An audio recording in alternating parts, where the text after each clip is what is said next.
kuelewa vizuri jinsi utaratibu wa sanifu na jenga unavyotumika, na hii itawasaidia hawa watumishi katika kusimamia mradi na kuhakikisha kwamba tunaendana na muda uliopo.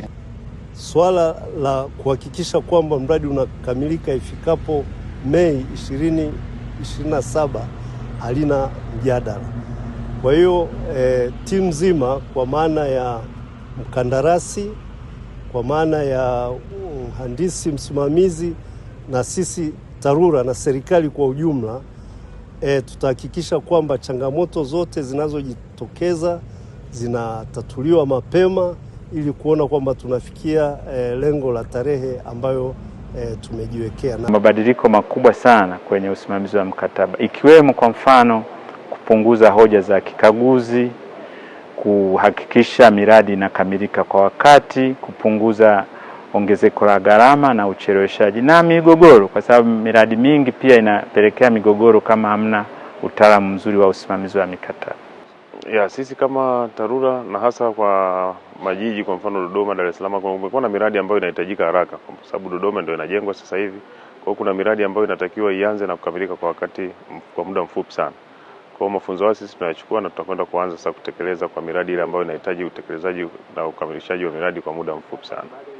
Nitoe tu rai kwa watu ambao huwa wamekuwa na maswali mengi, ambao huwa hawaelewi, wamezoea tu njia traditional. Kwa mfano, tungetumia traditional, mkandarasi angeweza kuja kuanza hapa kazi baada ya miezi 7, lakini baada ya miezi 12, lakini kwa njia hii tumepunguza zaidi ya miezi 7 yote ya kumpata mkandarasi ili tuweze kuanza kufanya kazi. Kwa hiyo mafaida kwenye njia hiyo ni kupata mawazo mbadala.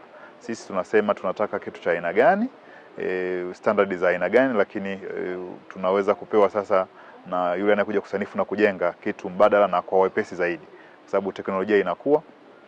Sisi kama TARURA mkoa wa Arusha tunapenda kumshukuru Mheshimiwa Rais wa Jamhuri ya Muungano wa Tanzania, mama yetu Mama Samia Suluhu Hassan, kuona kipaumbele cha kuleta hii miundombinu ya michezo kwa ajili ya AFCON Arusha.